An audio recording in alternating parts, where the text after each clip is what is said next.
यहाँ में कई चीज समझने वाली बात है, कई चीज सीखने वाली बात है। कई लोग कहते हैं महाराज जी भजन करते फिर भी दुख क्यों आते हैं। हाँ, कई लोग कहते हैं महाराज जी मन भी नहीं लगता भजन में, तो क्या भजन करें।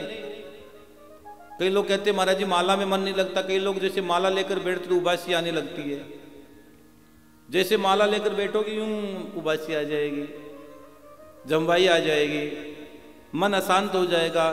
कई लोग माला लेकर बैठते हैं ना तो उनका मन बहुत अस्थिर हो जाता है, मन टिकता नहीं, मन नहीं लगता है, क्योंकि आसन सिद्ध नहीं कर पाए वो लोग, वो गुरु जप नहीं कर पाए वो लोग, वो भजन नहीं कर पाए वो लोग, वो बहुत अधूरे अंदर से। कोई सच्चे गुरु की चोट नहीं लगी उसको अभी तक है।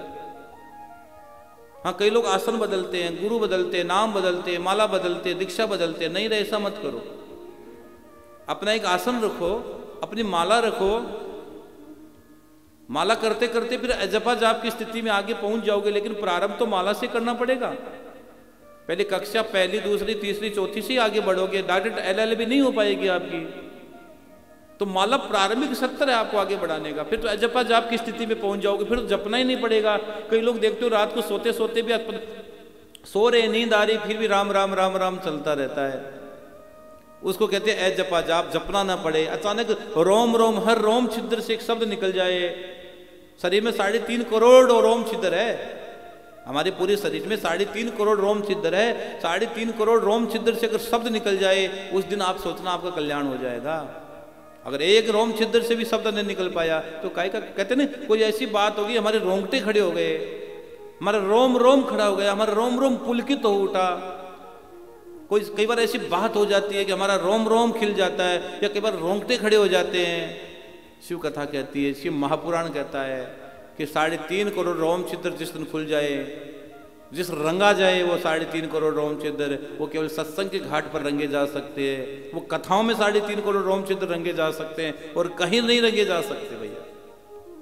तो आसन मत छोड़ो, अपने आसन पर बैठकर पूजा करो। भले ही आपके घर में एक आसन लगाओ, लेकिन अपना आसन खुद बनाओ, अपने आसन पर बैठो।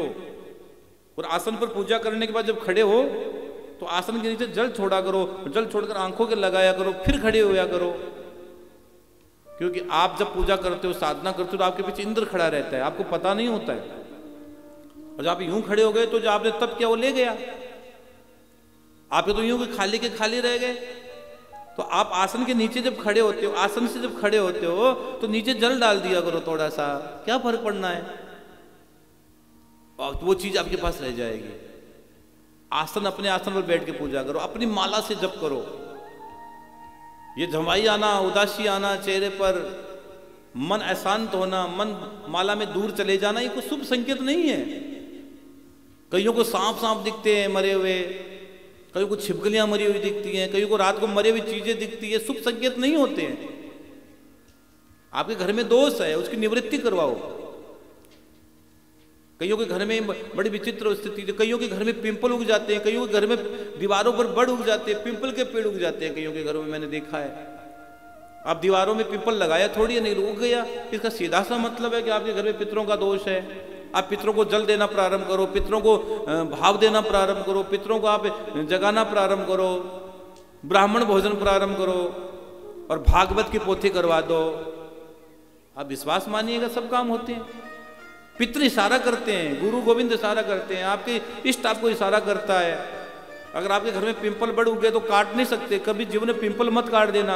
अगर पिंपल काट दोगे तो वंश खत्म हो जाएगा, वंश नष्ट हो जाएगा। कभी पिंपल काट दोगे तो जीवन में कभी पिंपल मत काट देना, ये बहुत बड़ा अपराध बन जाएगा।